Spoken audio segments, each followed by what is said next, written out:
So welcome to the podcast, Lisa. It's great to have you here. Thanks for having me. You're very welcome. So I gave a little bit of an intro into who you are and what you do. And I really wanted to chat with you today because I know that taking care of yourself is something which is a big part of you achieving the success you have in your overall business and life. So I know from being in your world for a bit of time that you've had a chronic illness for some time, and you also contracted a second chronic illness after having COVID in succession 2 or 3 times, I think, wasn't it? But despite all of that, you've still been 3 times.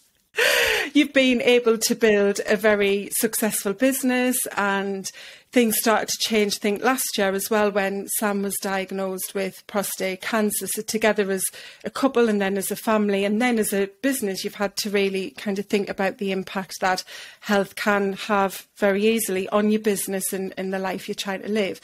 So yeah, I just wanted to dive into that really and find out a bit about, that story of how the chronic illnesses have developed and the impact that they've had and the changes you've gone through over the past year or so. Yeah, I mean, how it all started, I was relatively healthy up until, 4 years ago now. And then I started how it all started is I used to get UTIs, once or twice a year, as women often do. And I'd go to the doctors, they wouldn't even test me, they'd just give me antibiotics and it would go within a day. And I'd finish the course and that would be that. And I've always had some health problems like asthma, just normal things that I know how to control. Asthma, eczema, that kind of thing. I'm allergic to a fair amount, but they're all under control. So that's always been fine. And then I used to get these UTIs and it used to be a bit of a bane of my life. I'd think, I hope I don't get one when I'm on holiday because I'd get a couple a year. But I'd know that as long as I could get to some antibiotics, I would be fine. And then in March 2020, just as COVID was hitting everybody, I got a UTI, went to the doctors. They gave me the usual antibiotics. And for the first time ever, it didn't go. And I was in excruciating pain and went back and they said, okay, we'll give you different types of antibiotics. I ended up having 4 different types of antibiotics. And then they said, let's test your urine just to see. And they tested it and they said, there's no bacteria there. And I now know that the NHS, the bacteria tests that they use are useless. They've been the same for hundreds of years and they're just useless. So they said, well, we can't give you any more antibiotics because nothing's working. You must have, just like something wrong with your bladder and I'm sure it will get better. And I was just going crazy because this is like a 24/7 feeling like I'm desperate to go to the toilet with burning pain, just feeling dreadful. Not able to sleep at all because you need the loo all the time, even though there's nothing there. So I ended up going straight away trying to go private because the NHS, there were like a year wait list. So I went private and I ended up eventually spending over £150,000 on different tests, different private doctors all around the world. Cytoscopies, I had 2, which were really, really debilitating, took me out of work for weeks at a time.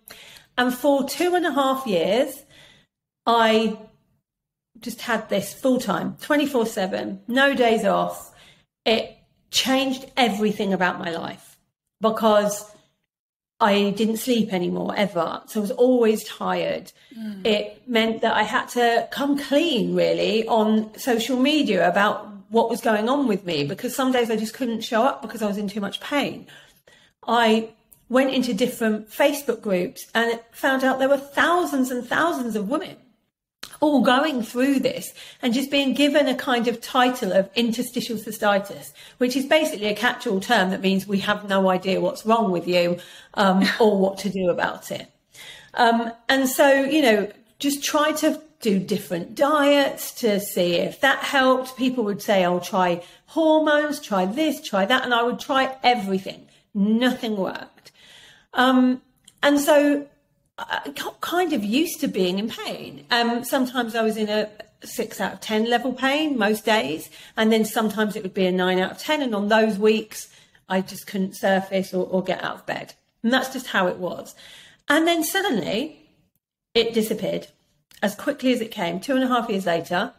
And now I seem to have it under some form of control, and I get it once a month for a week, or once every 2 months for a week, where it will flare up and then it will go back down to about a 3 out of 10, which for me is like so good. It means I can do normal things, I can concentrate, and I can sleep. So no one really can tell me why that happened. Lots of people think it's an autoimmune, but no one really knows. And most of the doctors I've spoken to fight over it because they also don't know. There's a new kind of train of thought that it's actually an embedded UTI that all of us women have, and we need to be on antibiotics for 4 to 5 years, full time, high dose to get rid of it. But that causes its own issues. So I really don't want to go down that route. So as that was happening, I got COVID 3 times. The first time I got it, I nearly died because it just flared up my asthma. And so I just wasn't breathing. And so I went to hospital, and it took me a good while to get over that. And then the second time I had the symptoms of it didn't really go. So I couldn't breathe a lot of the time. I was doing lots of shallow breathing, gasping for air, or feeling like I was gasping for air, but my oxygen levels were showing fine. So again, went to the doctors. It's such a new thing, long COVID. No one really understands it. But they were like, we don't know. It could be long COVID. And then I started getting what I assumed was me having a heart attack. So I'd get pain in my left-hand side, really bad, tingling, pins and needles all down one side of me, and struggling to breathe. Went to A&E like 6 times in the space of a month, saying I'm having a heart attack. They checked everything every single time. There was absolutely nothing wrong. They were like, you're not, there's nothing wrong with you. So I then went private for that. And they tested me, they gave me an MRI. And the first doctor I saw said, I have myocarditis, which means, no exercising, really should stay in bed, all of these different things. But I didn't believe that it was the right diagnosis because they gave me nothing for it, nothing to make it go away. So I went and got a second opinion, had another MRI scan, and this time with dye, to really speed up my heart and test how it was working. And that doctor said, you absolutely don't have anything wrong with your heart. So then I was really confused about, do I exercise? Do I not exercise? How do I get over this? So I thought, I'm going to see one more. Had all the tests again. And the third person said, we don't think that you've got myocarditis, but we think you've possibly got pericarditis. But we're not really sure. It's more of a guess.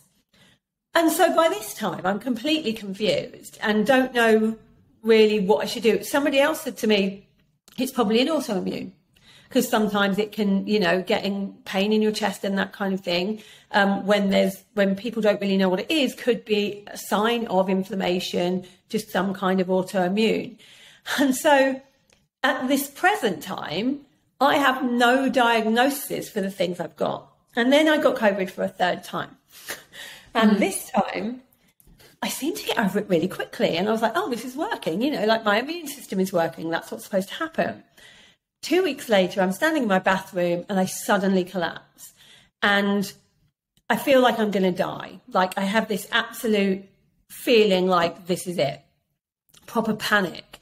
My head feels like I'm not there.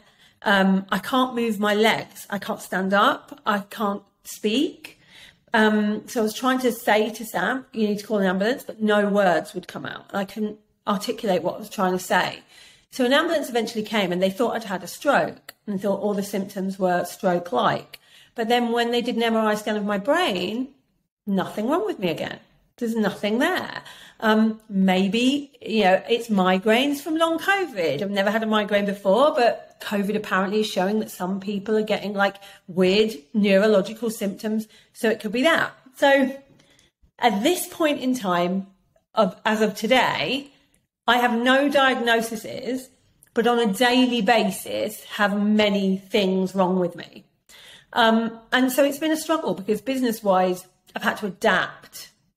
I've had to adapt to not working as much as I was working before. having a team that does a lot of what I need to do, not being able to show up some days, and, you know, working around when I'm feeling healthy and when I'm feeling more energetic.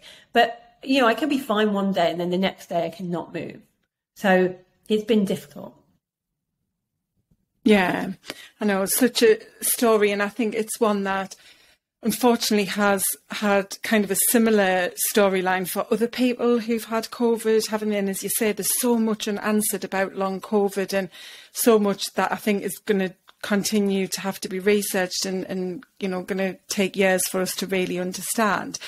But with yourself, obviously being part of your world and the membership program that I was part of, you know, I'd hear you sharing some of this with the other business owners in there to let them know, like, the reality of running a business. And that's something that you're very transparent about, isn't it? Because you want people to see the opportunity that there is, one, to build a successful business and to be profitable and sustainable, but then two, to be able to do that while navigating real life, because, you know, real life for everyone looks very different. And for yourself, you've got these health challenges, but you've also got obviously your family, and you've got, you know, a team to manage as well. So kind of, you know, what is it about your health that's felt really important to start to share more with people to help them in their entrepreneur journey? It's been really important to me because I think we don't hear about that side of things. Like, we constantly hear about people who are entrepreneurs, you know, the fitness side of it, going to the gym all the time, getting up at 4 a.m. and all of this side of things. We see that everywhere. And actually, you would believe that to be a successful entrepreneur, you have to be like that. You have to care so much about doing all of these things. When the reality is that there are many of us out there who are going through chronic pain that simply can't, and aren't able to do those things, aren't able to get up at 5 o'clock in the morning, you know, juggling twins. This is not going to happen. And I really wanted to show another side that you can still have a successful business, but you're going to have to do it in a different way. You're going to have to do it on your terms. And it's why I'm so passionate about passive income, because if you have something where you're trading time for money, it's you all the time. And if you have an illness like mine, it can't be you all the time. It simply can't. There has to be times when you can still make money when you're not there. And I think the more real we can be online, the better. You know, I have people talk to me all the time now saying, I didn't think that I could have a business because I've got, let's say, fibromyalgia or something like that. Well, actually you can. You can still have a business and you can work around these things. You just have to be willing to adapt to it and to really monitor your energy levels. And that means not saying yes to everything. You know, you won't see me all the things that I used to do, you know, go to every retreat, go to every party, go to everything I was invited to. I simply can't do those things anymore. And so I have to be pickier with the things I am going to do, because I know how much it will take my energy to do them. And, you know, it's just how it is. And with Sam then getting cancer, that was a whole different ball game, because I think I'd just about learned to live with being in pain and having to manage that. And then boom, you know, like suddenly there was another health crisis to worry about on top of my own. And in some ways that helped, because I didn't have the ability to only think about myself for a while. I had to not focus on that and focus on somebody else. And sometimes that can help you to not stay in the poor me mentality. Yeah. Yeah. And I think there was a couple of things you touched on there. One is the boundaries piece, because for anyone, especially for a lot of women, that's something they really struggle with. And people are often surprised when this is something I've included as a tip to try and start to get time to focus on healthy habits, because we can be so guilty of just saying yes to everything and feeling like we have to do it all, and doing it all is the only way that you're successful or you're going to find happiness and so on. So yeah, that's a really good call out. And it also links to something I really focus on, which is, you know, that health isn't linear, and your wellness toolbox is exactly that. It's a toolbox for you to pick from depending where you are in your life, because you could be setting up a business like myself, who has, you know, kind of put the social network, if you like, to one side, but that's a conscious decision to not spend time as often as I would with the girls, going out and having drinks on a weekend, because I want to invest the time in my business, you know. And it might be something similar for someone who's got a young child and they know they're not getting as much sleep, so they can't, you know, do all of the other things they used to do pre having a family. And then the other bit was about the business owners and, you know, this lack of awareness, because I've definitely seen, you know, that business owners are really willing to invest in the marketing piece, especially, then probably sales. They're doing all of the tactical stuff and they're so deep into, you know, I need to do this, I need to achieve that, but forgetting that they are a big piece of their strategy. And that's one of the workshops I run is, you know, why you're the missing piece of your business strategy, because if you aren't healthy, then you don't have a business, do you? And I think that's something that you've really kind of embraced as you've built the team, so that you can start to have a team who, as you say, are there to run the business, and you don't have to be involved when you are having those days where you're not able to. But also investing in the team's health as well. So, you know, if you believe that your team are the people that are doing a great job to run your business, you have to invest in their health. So, for instance, we do a 4-day work week. You know, I don't want my team to not have a balance in their life. And so having 4 days where we work, and it's very flexible working, is what works for us, but also having unlimited holiday. I remember that one of the things that used to really stress me out when I was an employee is knowing that if I had to go to a doctor or go and get some tests done, I'd have to take that as holiday.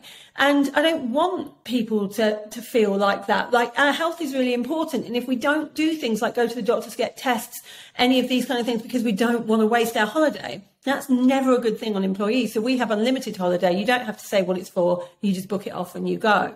And it means that people can take care of themselves more because they're not going to be worried about those kind of things. Yeah, that's amazing. That, and you know, I do work with corporates as well, and there's so many different things that businesses can include to what I call embed a culture of wellness into the heart of their organisation, rather than just have this tick box of things like an employee assistance programme or flexi time and so on. But I had noted down actually that one of your company values was fun and flexibility. And so, you know, I've seen some of the fun things that you do, which again, I think are really important to help with the well-being of the team. But just specifically because, you know, many people, not just virtual online businesses like yourselves, since COVID have gone to some hybrid type working model or pretty much, you know, working remotely. How do you make sure that together as a team you still connect and, you know, that side of things is supported to help well-being? It's important as well, because if people feel disconnected, that harms well-being. So we do a few things. The first thing we do is we have a Slack channel. So we chat all day on that Slack channel. So all of us feel like we're in the same room because we're continually talking to each other. But we also have get-togethers once a quarter where we can properly, you know, if I'm mapping out what we're going to do in the next half of the year, I want everyone there to see it. We do team building activities, like we've gone to the Crystal Maze and Monopoly and that kind of thing. But also we go on holiday together. So in January, I took the entire team to Tenerife for a few days, so that, yes, for one day we'll do strategy, but for the rest of the time, we're going to chill out and be around each other, because that's where trust comes from. And, you know, it's nice to start a year relaxing with each other rather than go, which is what so many people do. And, you know, if I'm in Miami, my team will come to Miami. Like, wherever I go, whether it's to do a talk or do a retreat, 2 to 3 members of my team will get the perk to come too, because travel is, you know, one of our biggest things is having fun. And we do that with travel to see new places. And, you know, that's one of the perks that they love about working for me. So I think there's lots of different things that you can do to help with well-being. And I don't think they all have to be, we're all running a half marathon together, which is what I see a lot of people doing. They can be things that suit you and your team. It's still well-being if you're not working on a treadmill with each other. Yeah, that's a really good call out. And I totally agree. You know, I came from Nike, and most of our team get-togethers were naturally sport-based, but so many people, including me, were definitely not the kind of sports person that many of the other, team members were. And so sometimes I used to dread things like that when they'd say, oh, we're going to a running track and we're all going to run, 1,000 metres and we're going to then come back 2 months later and see how you've improved. And it was like, oh, God, no, I don't want to do that. And I think you've touched... I think you've touched on that with your own personal health as well. As I was saying, that it's down to you. And yes, there are some very, kind of fundamental things that are the building blocks to good health, but they don't have to look the same for everyone. And so to call that out, within your business as well is a really, key thing, because that's something I want business owners to understand as well, is that, it isn't that recipe that you just take and go, oh, that's it, wellness covered. It's got to be so integrated into that very heart and soul of your business that people really do feel valued, because I think that piece of, having the team fully on board with your mission and your goals and your purpose, that's what helps people to feel, as you said, trusted and a part of the organisations, that they enjoy coming to work and they thrive as well, and, enjoy the whole experience, rather than just those perks that might be like, oh, great, yeah, I can finish at 4:00 on a Friday or, whatever. Yeah, there's definitely more to it. Yeah. Yeah, definitely. And obviously I know some of your team members as well, and they do all seem to thrive working for the business, and they all have fun, that's for sure. So, yeah, I just wanted to kind of circle back to you and some of the habits that you have in place. You've talked about the boundaries and just being mindful of your energy and where that's at. Is there anything that you've done as a family? Now obviously Sam's on the mend and he's still, on his cancer recovery journey, that you've done together to improve your health? I mean, we do lots of things. Like if we have a weekend, we'll go somewhere. So like next weekend, we're staying by the sea. We all find the sea very healing. So we go to the sea as often as we can. So we're going to be staying there and just chilling out. And, we make sure that everyone gets to do things they want to do. And there are times when I'm not a fan of going for loads of walks, but they'll push me into doing it and go, come on, we'll go for a walk outside. And I'm like, in this country, really? And they're like, yeah, it'll be fun. And, we all push each other to do all of these different things. But I'm lucky that I have 11-year-old boys that love the outdoors, and so does Sam. So, they'll often be the ones pushing me to do more things that are outside, because if it was up to me, that probably wouldn't happen quite as much. Yeah. Oh, well, that's good to hear. I am a fan of the outdoors and I do like to walk, but yeah, I know it's not everyone's cup of tea. So it's good that you're going out as a family and encouraging each other to do that as well. So, with running the business and the pressure that brings, how have you managed the stress side of things? Because obviously that's something that when people have chronic illnesses can really be a trigger, can't it, for any type of illness? Yeah, and I think the problem with stress is you can easily, if you're a high performer, not realise you're stressed.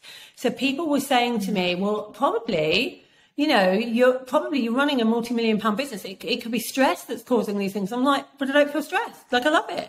I don't feel stressed at all. And they're like, but you do so many things in your personal life and in your business. You're always traveling, you're always doing stuff.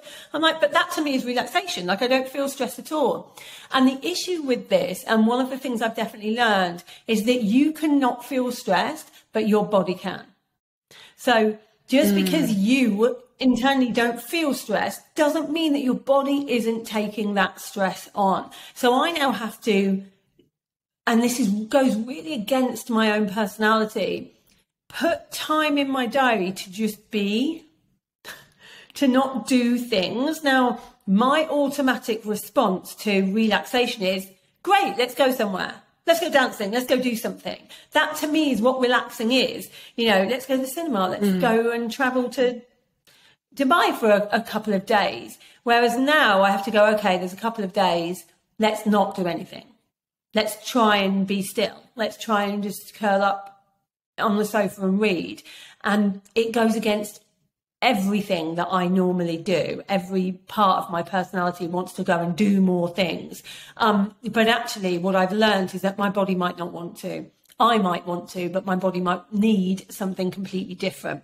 And so I've had to kind of take that into consideration a lot more, because I think you can easily be stressed and not really know it.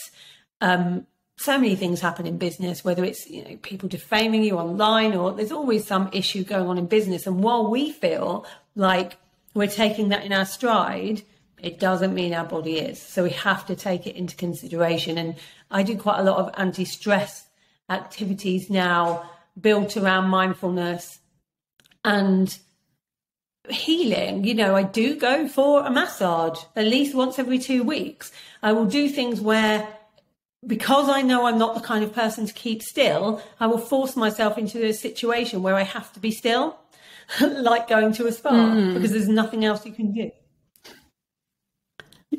Yeah, I really like that, because I think that the key takeaway for someone listening there is that piece about knowing you. So you understand that you like to be busy and that you would just keep going at 100 miles an hour. But that the reality of that is, you know, practically your body and your mind can't function in that same way at that speed.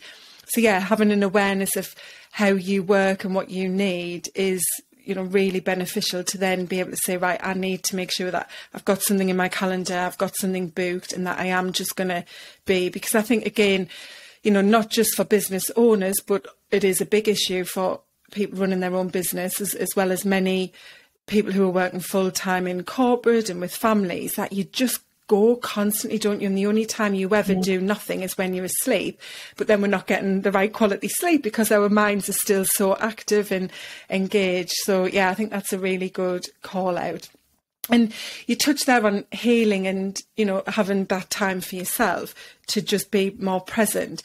And, you know, I do see a lot of people investing in things like trauma recovery, which, you know, is very much needed for some people, but in a lot of the mindset type work, especially around money mindset and those limiting beliefs and imposter syndrome. And, you know, that's something that I've worked on as well. And for many women and business owners, it's important. But again, you know, just to kind of maybe wrap up back to that piece of business owners investing in everything like that, but not in taking care of the health to feel strong and healthy now, but also for the future, isn't it? Especially when you're trying to build a business that's hopefully going to create revenue for, you know, a long time to come.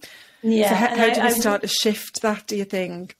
I think we have to do it before we need it. And I think that is a big learning for me. I had to spend so much money on my health because it got to a point where I had no choice to, and you know, hundreds and thousands of pounds on health that I've spent now. Whereas if I had spent money on the preventative side of things, on understanding what I needed before, it would have been a fraction of the cost. So if I've learned anything, it's that you need to do it before you need it. And most people don't think about that then because they feel fine, they feel healthy. I mean, Sam is a brilliant example of this.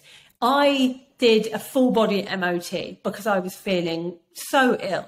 And I said to him, you need to come too and get a full body MOT. And he was like, I don't need to. I'm really healthy. I go to the gym. I don't ever feel ill. I'm really strong. And I was like, you just don't know. I think it's worth you getting on. And it was a struggle to get him to go. And that's where they found that he had prostate cancer. And if he hadn't have gone to that and waited till he had symptoms of it, it would have been a much further along cancer that maybe we couldn't have gotten rid of. So it's really important to do things before you need it. And I think that we don't think of it because we have no symptoms, but we've got to bear in mind that there are some things inside us that could give us no symptoms and could be causing real harm. Yeah.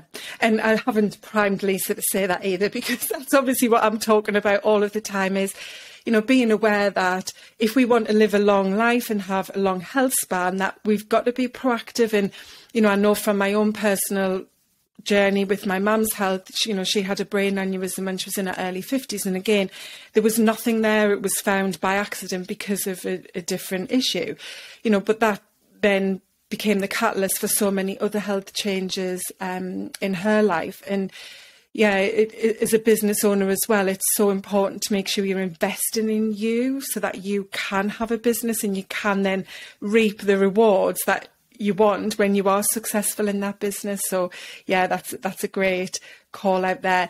And what I normally do at the beginning, but I didn't because we got straight into your story, was to ask the guests what their most impactful healthy habit is. So you've touched on a few things that you like to do.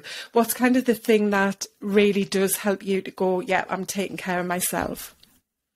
I think the biggest thing for me is to think of my health as something I need to keep working on. So rather than, oh, I've ticked that box, I've gone and got myself checked out, it's something that I now constantly do. So every 6 months I'll go and get everything checked out and, work on whatever needs to be worked on during that time. And that's the biggest thing for me, because I think most people don't do that. They wait and don't wait. Yeah. Brilliant. Thank you.